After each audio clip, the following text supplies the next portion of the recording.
روي أن يزيد الرقاشي رحمه الله بكى عند موته، فقيل له: ما يبكيك؟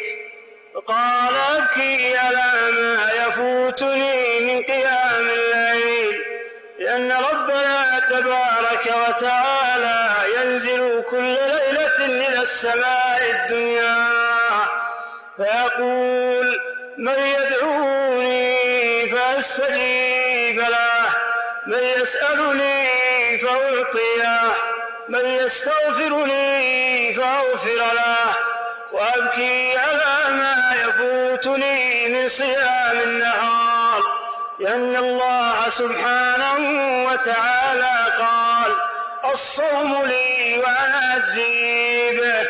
وأبكي على ما يفوتني من مجالس الذكر، لأن نبينا عليه الصلاة والسلام قال: ما جلس قوم مجلسا يتلون كتاب الله ويتذاكرونه بينهم إلا نزلت عليهم الرحمة وحفتهم الملائكة وذكرهم الله في من عنده.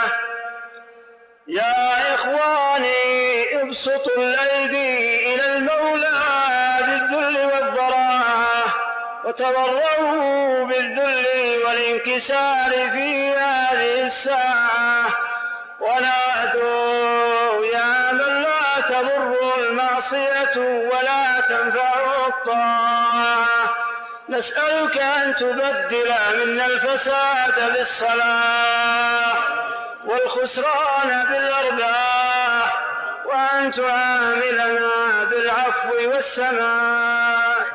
اللهم ارحم عبادا غرهم طول إمهالك وأطمعهم دوام إفضالك، ومدوا أيديهم إلى كرم نوالك. إلهي ارحم غربتنا في القبور، وآمنا يوم الحشر والنشور.